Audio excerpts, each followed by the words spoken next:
जैसे मैंने जब शुरू किया था तब मुझे 3-4 दिन लगते थे एक बनाने में, क्योंकि जाके मैं कोई 3-4 घंटों में इलस्ट्रेशन अपनी बना लेती हूँ पूरी। रिसेंटली अभी ऑनरेबल अवार्ड मिला मेरी कंट्री के लिए। यहाँ पे ज़्यादातर आर्ट को इतना नहीं प्रमोट किया जाता।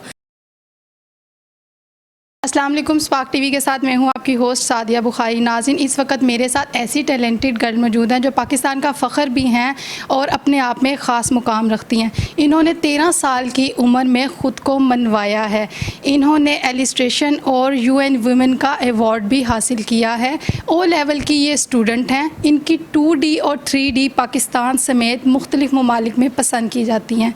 इसके अलावा ये राइटर भी हैं। इनकी 2 बुक्स पब्लिश हो चुकी हैं और बाहर के मुल्क में इनकी पोइट्री को बहुत पसंद किया गया है। आइए इनसे बात करते हैं। अस्सलाम वालेकुम। वालेकुम सलाम। कैसी हैं आयशा? मैं बिल्कुल ठीक, आप कैसी हैं? ठीक ठाक। आयशा, ये बताएं कि इतनी छोटी सी उम्र में इतने बड़े काम कैसे? पहले तो असल में जो चीज़ें वैसे हैं जो मैं सारी कर रही हूँ, मैं काफ़ी टाइम से क्योंकि करती आ रही हूँ। तो अगर इलस्ट्रेशंस का पूछें तो वैसे जिनको नहीं पता इलस्ट्रेशंस क्या होती हैं, इलस्ट्रेशंस जो होती हैं वो जो नॉर्मल पेंटिंग या स्केचिंग जो होती हैं, अगर हम उनको लैपटॉप या आईपैड पे करते हैं, जो डिजिटल फॉर्म्स होती हैं उनको हम इलस्ट्रेशंस का कह देते हैं। तो मैं वैसे स्केचेस वगैरह जो हैं वो काफ़ी टाइम से बनाती आ रही हूँ। जैसे जब मैं मेरे ख्याल से 7-8 ईयर्स की थी, तो जब कोविड के टाइम में सब कुछ डिजिटल में आ गया, ऑनलाइन हो गया, तो इलस्ट्रेशंस का भी एक चीज़ आई थी, ट्रेंड आया था। मैंने उसमें फिर यूट्यूब वगैरह से इलस्ट्रेशन सीखी और उनको इंस्टाग्राम्स पे डाला, तो मुझे काफ़ी लोगों का अच्छा रिस्पांस मिला। तो मैं उसको, अब मुझे लाइक साल हो गया करते हुए, तो अब मैं उसी को अपने इंस्टाग्राम पे करती हूँ और डालती हूँ। तो मैंने अपने सारे दिन को जैसे एक टाइम टेबल में किया हुआ है। मैं सुबह क्लासेस लेती हूँ, उसके बाद अपना स्कूल का पढ़ती हूँ, फिर अपनी इलस्ट्रेशंस भी बनाती हूँ और कोई रात को 8 साढ़े 8 के दरमियान में फिर फ्री हो जाती हूँ। तो अगर टाइम को जैसे मैनेज किया जाए तो सब कुछ ऐसे हो जाता है। शुरू में मुश्किलात हुई? शुरू में काफ़ी मुश्किल होती थी क्योंकि इलस्ट्रेशन में पहले क्योंकि एक्सपीरियंस नहीं था इतना, तो काफ़ी टाइम लग जाता था एक ही को बनाते हुए। तो टाइम का पता ही नहीं चलता था कि क्या चीज़ में क्या टाइम लग रहा है, तो उसका काफ़ी होता था मसला। लेकिन फिर जैसे जैसे करती गई, टाइम को थोड़ा मैनेज किया, तो सब कुछ अब जैसे हो जाता है कि इतनी देर में ये करना है, इतनी देर में वो करना है, तो हो जाता है। शुरू मेडिटेशन भी तो होती होगी ना, और आप यहाँ से आपकी स्टडी, दूसरी तरफ आप ये काम सीख रही हैं। कितना अर्सा लगा था आप इसमें बिल्कुल ट्रेन हो गई थी और आपको लगा अब आप इसको घंटों में कर सकती हैं? मुझे अभी साल हो गया है करते हुए। जैसे मैंने जब शुरू किया था तब मुझे 3-4 दिन लगते थे एक बनाने में, क्योंकि कई दफ़ा गलत हो जाता था, उसको इरेज करना, फिर से बनाना, जैसे आपने कहा इरिटेशन भी हो जाती थी। लेकिन फिर उसी को करती गई, मुझे साल होने लगे, अब जाके मैं कोई 3-4 घंटों में इलस्ट्रेशन अपनी बना लेती हूँ पूरी। तो अभी हो सकता है मैं और करती रहूँ तो अगले साल तक मैं शायद 2 घंटों में बना लूँ। तो एक एक्सपीरियंस आपको आना होता रहता है और एक परफेक्शन के लिए आपको काफ़ी टाइम चाहिए होता है। तभी मुझे 1 साल हुआ है, तो मुझे फ़ील हो रहा है कि मैं बेहतर हुई, क्योंकि अगर मेरे पहली इलस्ट्रेशन देखें और जो अभी की देखें तो काफ़ी डिफरेंस है।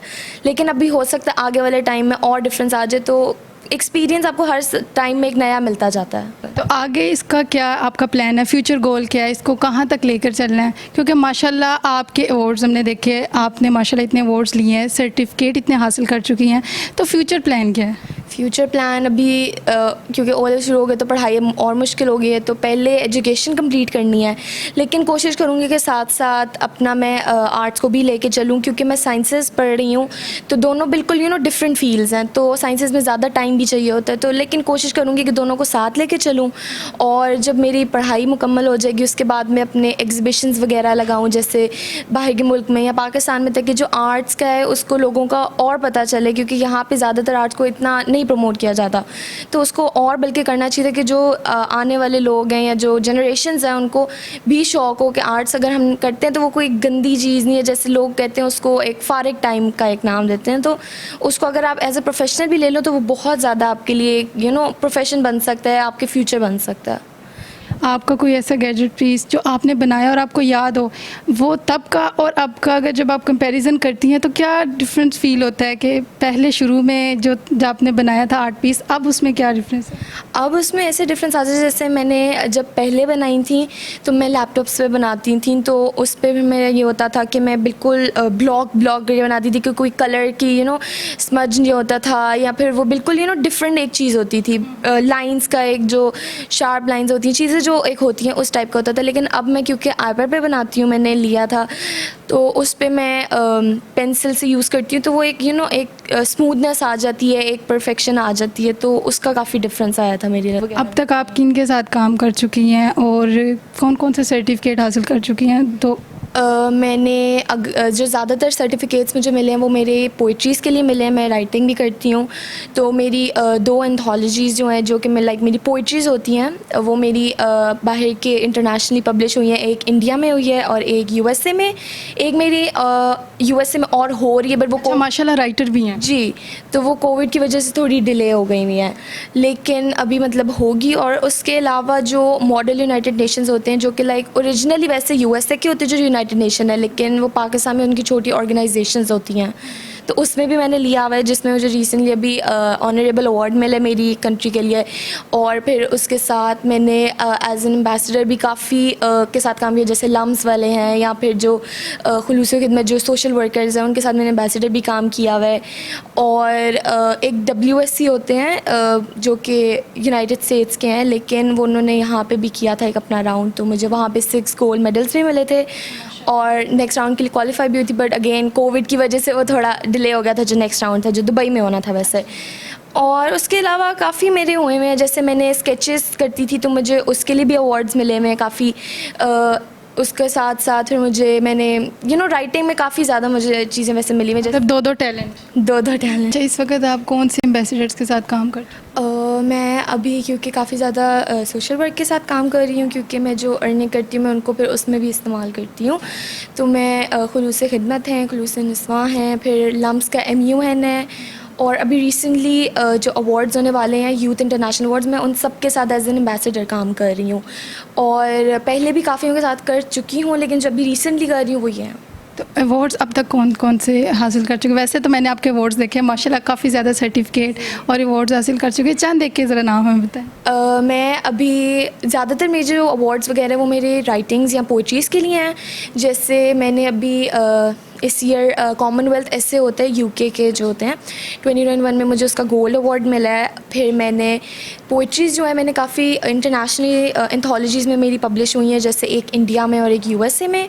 उसके अलावा फिर मैंने काफ़ी ज़्यादा MUNs में भी पार्ट ले चुकी हूँ, जिनके साथ मैंने एज एन एम्बेसडर काम किया, उन्हीं के साथ मैंने एज ए डेलीगेट भी पार्टिसिपेट किया है। और मुझे रिसेंटली भी YICMN जो कि youth international model United Nations हैं, उनके साथ मैंने किया था एज डेलीगेट, तो मुझे उसका ऑनरेबल अवार्ड भी मिला है।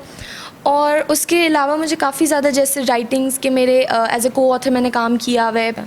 उन लोगों को, उन बच्चों को क्या मैसेज देना चाहेंगे जो सीखना चाहते हैं? सीखना जो चाहते हैं, अब हर बंदे के अंदर ना जैसे एक अलग टैलेंट। ओके, मैंने आयशा से ट्रेनिंग ले ली है। नहीं, मैं ट्रेनिंग तो अब जैसे हर बंदे का अलग शौक होता है ना।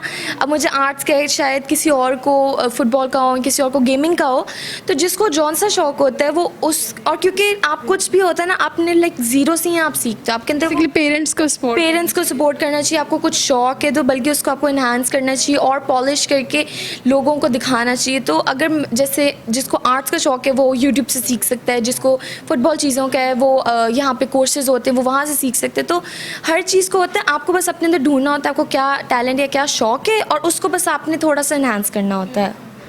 आपने आयशा की बातें सुनी हैं। आयशा हमारे पाकिस्तान का पॉजिटिव फेस भी है, हमारे पाकिस्तान का फ़ख्र भी है। हमारी गवर्नमेंट को चाहिए कि ऐसे टैलेंट को सामने लेकर आए, आगे लेकर आए। मज़ीद जो ऐसे बच्चे हैं जो टैलेंट रखते हैं उनको सपोर्ट करें, ताकि ये हमारे पाकिस्तान का नाम रोशन कर सके। इसी के साथ अपनी होस्ट सादिया बुखारी को इजाज़त दीजिए। अल्लाह हाफिज़।